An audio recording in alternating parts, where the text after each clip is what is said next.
Message de Philippe Christori, évêque de Chartres, en ce vendredi 19 septembre 2025. Comment saint Paul a-t-il pu affirmer que la croix est sa seule fierté ? L'exaltation de la croix par les chrétiens est parfois mal comprise. Les catholiques approuveraient-ils la souffrance ? Faut-il souffrir pour obtenir la vie éternelle ? Comment comprendre saint Paul lorsqu'il affirme, je le cite, « Pour moi, que la croix de notre Seigneur Jésus-Christ reste ma seule fierté. Par elle, le monde est crucifié pour moi et moi pour le monde. » Fin de citation. Le 14 septembre, nous avons célébré la croix glorieuse. La croix était un moyen d'exécution particulièrement barbare. Le supplicié mettait plusieurs jours à mourir.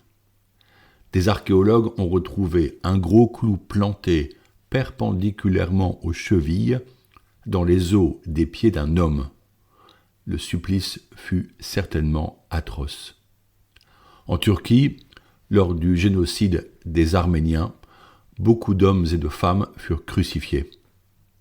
Comment alors la croix a-t-elle pu devenir la croix glorieuse ? Cette fête propose la lecture du récit du serpent d'airain pendant l'exode du peuple hébreu conduit par Moïse. Qu'était ce serpent ? Le peuple hébreu s'était rebellé en regrettant le temps de l'esclavage en Égypte où il pouvait se nourrir d'oignons et de tomates. Dieu, fâché par cette révolte, alors que tous avaient pu voir sa puissance à l'œuvre, envoya des serpents qui mordaient les gens. Devant cette si lourde peine, Moïse supplia Dieu de lever pareille punition.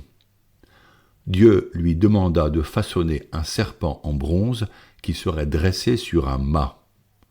Alors quiconque serait mordu par un serpent devrait regarder ce serpent de bronze et la mort lui serait épargnée. Vous connaissez probablement ce signe puisqu'il est le caducée des médecins, visible sur le pare-brise de leur voiture. Le serpent d'airain devint la préfiguration de la croix de Jésus-Christ. Quiconque regarde vers lui peut être sauvé. Dans son récit de la Passion, saint Jean cite ainsi le prophète Zacharie. « Ils lèveront les yeux vers celui qu'ils ont transpercé », qui permet de faire ce lien entre la croix du Christ et le serpent d'airain. Mais le Christ est bien plus qu'un serpent qui épargne de la mort.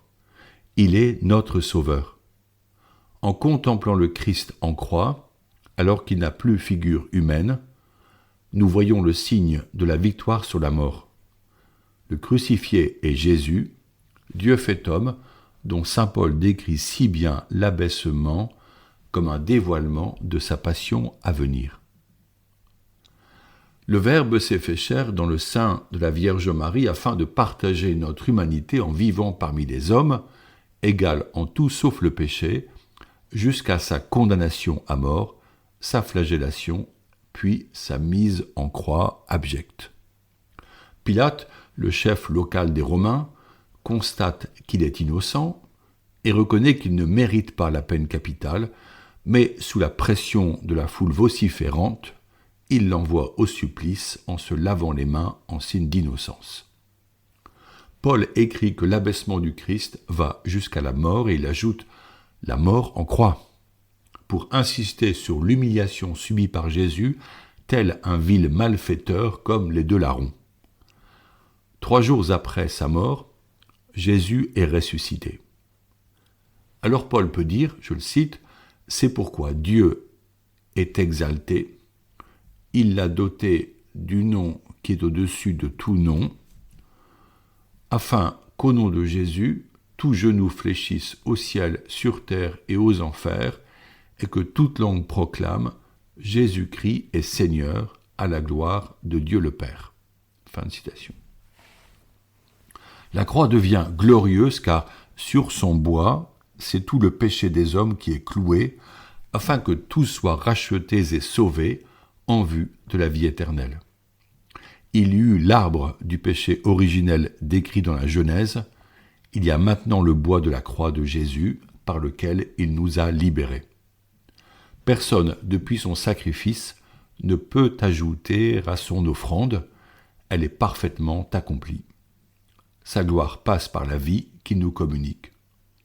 Nous avions été créés à l'image et à la ressemblance de Dieu, or cette réalité avait été gravement altérée par nos péchés, par sa croix victorieuse.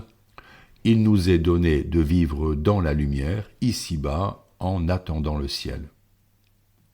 L'Évangile, selon saint Jean, rapporte l'interrogation de Nicodème, membre du Sanhédrin, c'est-à-dire la plus haute autorité juive qui contrôlait la vie du culte à Jérusalem. Il interroge Jésus, qui lui dit que nul n'est monté au ciel sinon celui qui est descendu du ciel, le Fils de l'homme.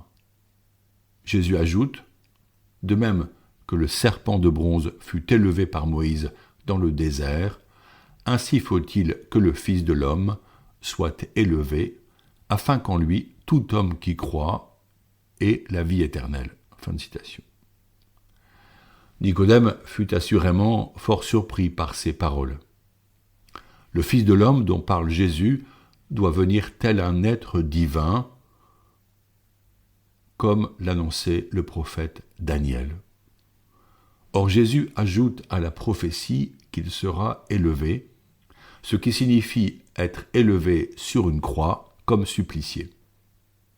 Mais comment serait-il possible que le Fils de l'homme annoncé comme un être divin soit crucifié? C'est si difficile à comprendre que même Pierre en refusera absolument l'idée.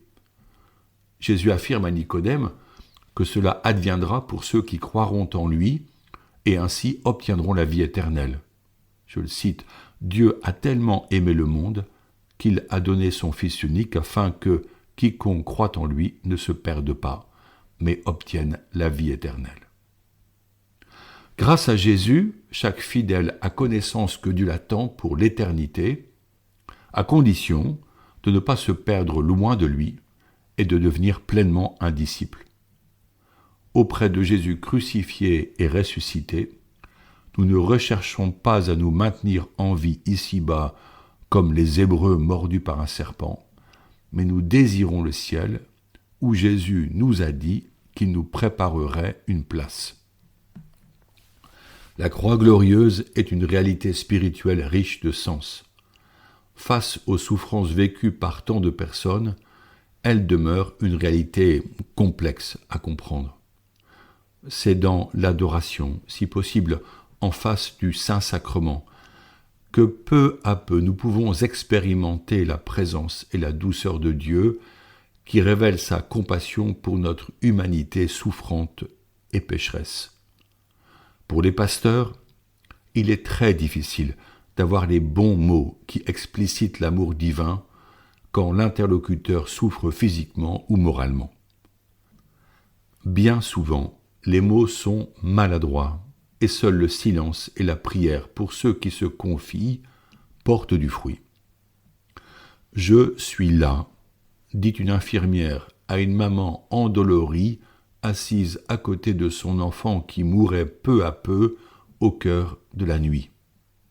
Cette simple parole fut une consolation reçue dans les larmes. Saint Paul, tellement éprouvé au cours de ses missions par de graves épreuves, écrivait « Nous proclamons un Messie crucifié, scandale pour les Juifs, folie pour les nations païennes. » Et il ajoutait « La croix de notre Seigneur Jésus-Christ reste ma seule fierté. » La puissance d'amour de Dieu passe par la croix. Notre religion ne propose pas un mode d'emploi du bonheur ni un art de vivre bienheureux comme le monde prétend le faire. Le chemin est escarpé. La sainteté passe par l'abandon à la volonté de Dieu et le choix de marcher à la suite de Jésus en portant notre croix. Cela est difficile, mais la victoire est au Seigneur, n'en doutons pas. Lors du chemin de croix au Colisée en 2015, le pape Benoît XVI donna cette méditation.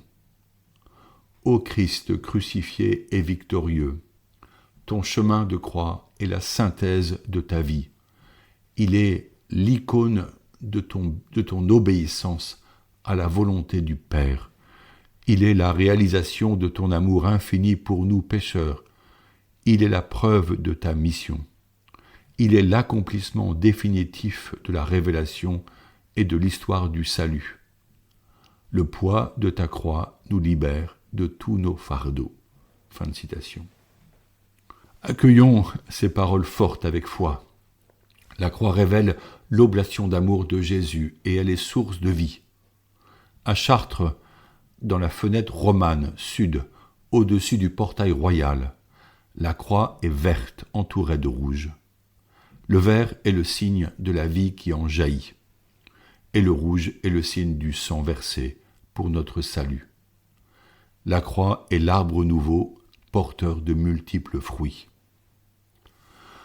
Prions pour notre monde traversé par tant de tourments et supplions Dieu pour la conversion de l'humanité, et en particulier des responsables politiques, en vue du bien pour tous.